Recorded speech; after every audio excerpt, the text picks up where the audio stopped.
오늘 은혜 받으실 말씀은 마태복음 14장 28절에서 33절까지 말씀입니다. 마태복음 14장 28절에서 33절까지 말씀을 다 같이 봉독하시겠습니다. 베드로가 대답하여 이르되 주여, 만일 주님이시거든 나를 명하사 물 위로 오라 하소서 하니, 오라 하시니 베드로가 배에서 내려 물 위로 걸어서 예수께로 가되 바람을 보고 무서워 빠져가는지라 소리질러 이르되 주여 나를 구원하소서 하니, 예수께서 즉시 손을 내밀어 그를 붙잡으시며 이르시되 믿음이 작은 자여 왜 의심하였느냐 하시고 배에 함께 오르매 바람이 그치는지라. 배에 있는 사람들이 예수께 절하며 이르되 진실로 하나님의 아들이로소이다 하더라. 아멘. 이 말씀으로 베드로의 선택이라는 제목으로 내 말씀을 나누겠습니다. 우리는 매 순간 무언가를 선택하며 살아갑니다. 일상에서부터 그리고 중요한 것을 결정내리기까지 늘 선택을 합니다. 그런데 우리 삶에 있어서 선택의 기준은 과연 무엇에 의해서 결정될까요? 그 선택하는 사람들의 그 선택을 보면 그 사람의 됨됨이를 알 수 있다는 말이 있습니다. 선택의 근거는 그 사람의 가치관에 따라서 결정합니다. 우리 신앙인의 가치관은 바로 믿음의 가치관 아니겠습니까? 믿음으로 선택하고 사는 게 신앙생활입니다. 어저께부터 오늘, 내일까지 제가 이 선택의 주제로 말씀을 나누고 있고 나누겠습니다. 오늘 본문은 오병이어 기적의 사건 이후에 일어난 말씀입니다.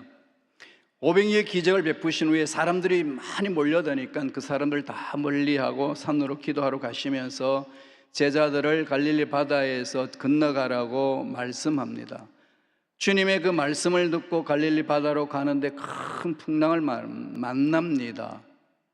주님 말씀을 듣고 갔는데 풍랑이 기다리고 있었어요. 이해할 수 없었던 거죠. 제자들은 주님 말씀에 순종하며 갔는데 왜 이런 풍랑이 생겼냐는 겁니다.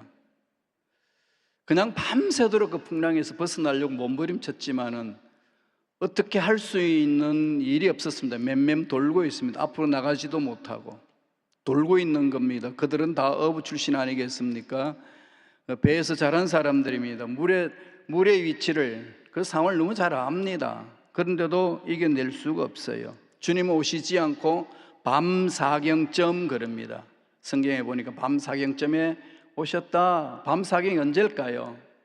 오늘 우리 시대 현대에서 말하는 밤사경은 새벽 3시를 말합니다. 이스라엘은 저녁 6시부터 새벽 6시까지 12시간을 4등분을 하여서 시간을 이야기합니다. 그러니까 사경의 밤사경의 시작은 새벽 3시부터 6시까지입니다. 밤사경 그러면 언제일까요? 가장 깜깜한 시간. 물리적인 밤사경은 1경, 2경, 3경, 4경 이렇게 흘러가지만은 영적인 밤사경은 이런 흘러가는 흐름이 없습니다. 그냥 온다는 거죠. 밤사경이 뭔데요? 인간이 할 수 있는 일들을 아무리 해봐도 안 되는 그 상황, 내게 주어진 환경 속에서 이러지도 못하고 저러지도 못하고 가지고 있는 문제 도저히 해결할 수 없는 상황에 처해 있을 때 두 손 두 발 다 드는 그 순간, 그걸 영적인 밤사경이다, 그렇게 해석을 합니다. 어둠의 절정인 새벽 3시니까 제자들은 해볼 거 다 해봤지 않겠습니까? 포기입니다. 그래서 바다에서 이젠 절망을 하고 있을 때에 저 멀리서 주님이 물 위로 걸어오십니다. 그걸 제자들이 봤어요. 밤사경, 절체절명의 위기 속에 있는 제자들이 물 위로 걸어오시는 예수님을 봤어요. 그 예수님을 본 순간에 베드로는 위대한 선택을 합니다. 어떤 선택일까요? 마태복음 14장 28절 다 같이 보겠습니다. 한 목소리 읽겠습니다. 베드로가 대답하여 이르되 주여, 만일 주님이시거든 나를 명하사 물 위로 오라 하소서 하니, 이 말씀을 깊이 한번 새겨 보세요. 나를 명하사 물 위로 오라 하소서. 이게 베드로의 상식에 맞는 말인가요? 한 번도 사람이 물 위로 걷는 것을 보지 못한 베드로였습니다. 그리고 자기는 사람이 물 위에 설 수 없다는 것, 물 위에 걸을 수 없다는 걸 너무나도 잘 아는 어부입니다. 그런데 오늘 왜 나를 명하사 물 위로 오라 하소서?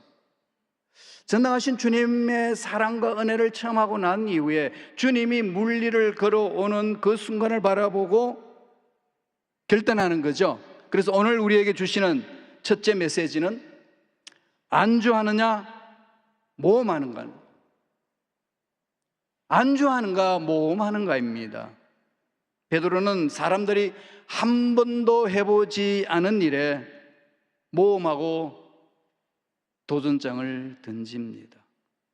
28절 한 번 더 보실까요? 베드로가 대답하여 이르시되 만일 주님이시거든 나를 명하사 물 위로 오라 하소서니, 물 위로 오라 하소서. 물 위를 걸을 수 없다는 것 베드로는 정확히 알고 있습니다. 그 상황 속에서 이런 도전을, 이런 모험을 할 수 있는 힘은 어디에서 올까요? 주님의 말씀을 듣고 주님의 삶을 보고 주님이 행하시는 기적을 바라보며 그 주님을 만나서 실질적인 신앙이 성장 성숙한 모습 아니겠습니까? 폴 투린이라는 정신과 의사가 있습니다. 이분이 무슨 말을 했나 하면 모험으로 사는 인생이라는 책을 썼는데, 사람은 다 모험 정신이 있다는 거예요. 하나님이 우리한테 모험 정신을 주셨다. 그리고 아기들이 태어나면은 헤엄을 할 수 있을까요? 없을까요? 여러분 헤엄 다 하시죠? 못 하시는 분이 있어요. 그죠? 물에 빠지면은 다 이렇게 병처럼 가라앉는다고 그럽니다. 사람이 태어나면은 물에서 헤엄할 수 있는 능력이 있을까요? 없을까요? 다시 아기로 안 태어나서 모르시겠어요? 아기는요 태어나자마자 헤엄을 할 수 있습니다. 하나님 그런 능력을 줬어요. 근데 가면서 잊어버린 겁니다. 마찬가지로 하나님은 사람에게 모험 정신을 주셨다는 겁니다. 그런데 험악한 이 세상 살다가 보니까 그 모험하고 도전하는 정신을 잃어버린다는 거죠. 성경 인물들 보세요. 다 모험을 즐기잖아요. 전능하신 하나님을 믿고 뭘 선택하죠? 모험을 선택합니다. 어저께 봤던 아브라함도 그러지 않습니까? 부르심을 받고 순종하면 가는 거죠. 갈 바를 알지 못하고 갔다 히브리서는 기록하고 있습니다. 75세 부름을 받아서 100세까지의 아기가 없는데 아기 있다고 매일 하는 이 얘기를 듣고 주님으로, 하나님으로부터 음성을 들었는데 이해가 안 됐던 거죠. 가면서 하나님이 열심으로 그를 섬기고 이끌어 주시니까 그때서 깨닫습니다. 와, 하나님은 살아계시는구나. 하나님은 죽은 자도 살리시고 없는 것도 있게 하시는 하나님이시다. 이 어려운 상황 속에서도 하나님 함께 하시면 되는 줄로 믿습니다. 모험하잖아요. 도전하잖아요. 오늘 베드로를 통해서 하나님이 우리에게 주시는 메시지, 주님이 정확하게 말씀을 통해서 던지는 메시지는 모험하라는 겁니다. 하나님의 전능하심을 믿고 도전하라는 겁니다. 물 위로 걷겠다, 모험과 도전 정신을 던지는 거죠. 그러다 넘어지면 어떡하죠? 그래서 모험 못하는 거예요. 전적으로 하나님을 신뢰하면 모험할 수 있습니다. 내 인생 전적으로 하나님께 집중하면 세상이 두렵지 않아요. 하나님을 두려워하지 않으면 세상이 두렵습니다. 하나님의 전능하심을 믿고 하나님의 행하시는 그 일에 대해서 내 마음을 집중한다면 내 인생에 찾아오는 문제는 문제로 아니라고 고백하며 갈 수 있다는 겁니다. 그게 성경에서 주시는 메시지입니다. 모험하는 신앙, 도전하는 신앙 되시기를 축원합니다. 두 번째, 마태복음 14장 29절 볼까요? 어떻게 모험하며 가나요? 다 같이 읽습니다. 오라 하시니 베드로가 배에서 내려 물 위로 걸어서 예수께로 가되 오라 하시니, 이 말씀 묵상이 되지 않겠어요? 오라 하시니 베드로가 하나님 주님, 제가 물리를 걷겠습니다. 걷고 싶습니다. 모험합니다. 그냥 뛰어갑니다가 아니라 오라 하소서 그러잖아요. 그리고 그냥 들어가지 않습니다. 주님이 오라 하시니 베드로가 배에서 내려 그럽니다. 두 번째로 주시는 메시지는 인간의 경험인가 주님의 음성인가입니다. 여러분 선택할 때에 내 경험적으로 그냥 선택하면 나갈 때가 얼마나 많습니까? 스탑하라는 거죠. 아무리 내가 내 경험 속에서 옳게 이루었다 한달지라도 스탑하고 하나님의 음성에 귀를 기울이라는 말씀입니다. 음성을 기다리는 거죠. 신앙생활의 핵심은 여기 있는 거 아니겠어요? 하나님의 음성을 듣고 움직입니다. 주님이 제자들에게 뭐라고 그랬습니까? 내 양은 내 음성을 듣는다 그랬어요. 제가 질문하겠습니다. 여러분, 주님의 양인가요? 염소인가요? 묻는 게 바보죠. 다 양이지. 근데 하나님, 그 주님의 양인 여러분, 주님의 음성을 얼마나 듣고 사시나요? 무엇을 선택할 때 주님의 음성을 듣고 선택하시나요? 아니면 내 경험에 의해서 선택하나요?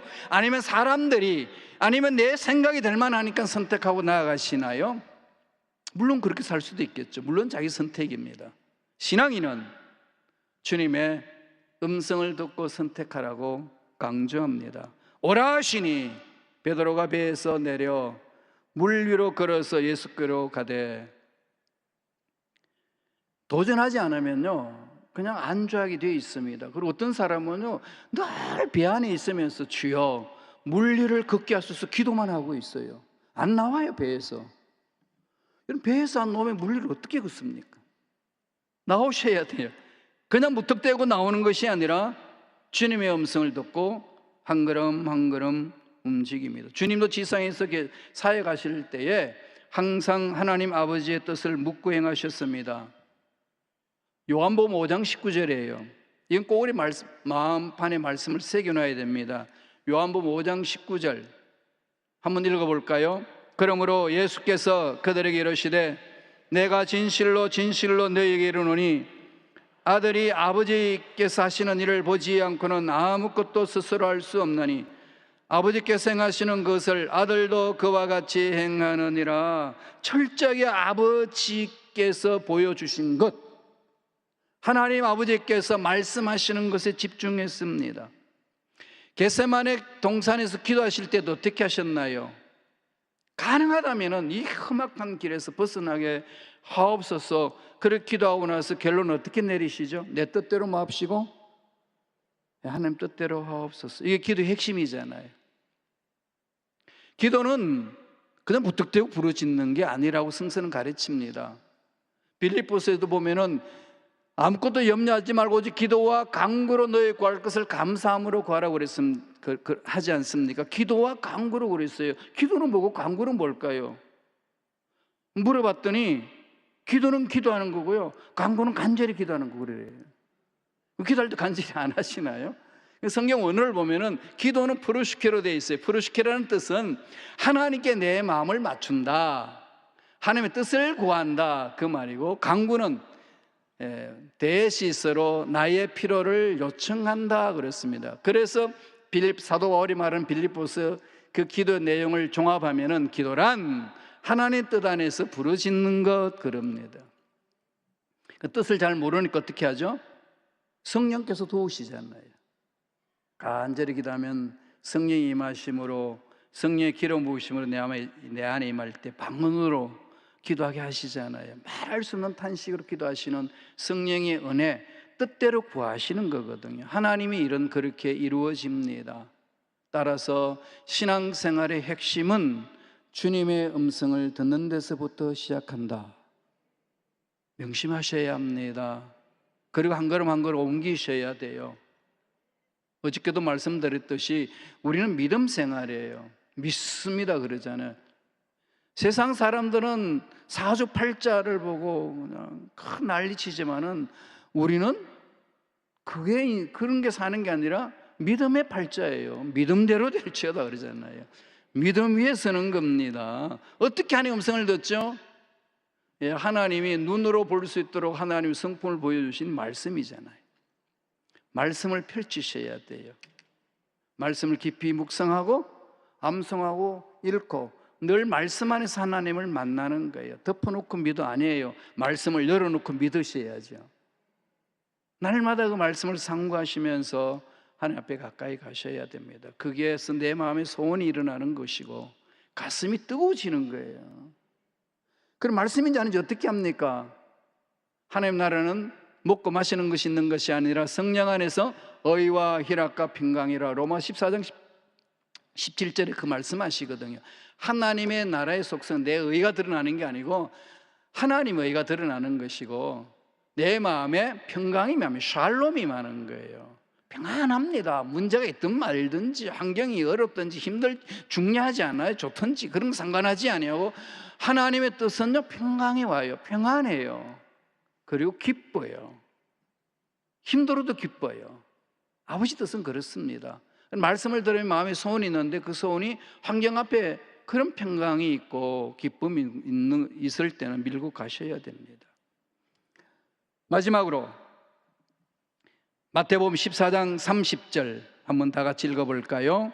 바람을 보고 무서워 빠져가는지라 소리 질러 이르되 주여 나를 구원하소서 하니, 여기서 묵상해야 될 말씀이 있죠. 바람을 보고 무서워 빠져가는지라. 뭘 보고 무서워하죠? 바람을 보고, 세상을 바라보고, 환경을 바라보고, 눈을 감고 기도하면 믿습니다. 하나님의 말씀이 살아나는데 나의 눈을 뜨고 나의 연약함과 환경의 어려움과 도저히 행할 수 없는 일들이 펼쳐지는 것이 내 머릿속에 들어올 때는 두려운 거예요. 왜 그러죠?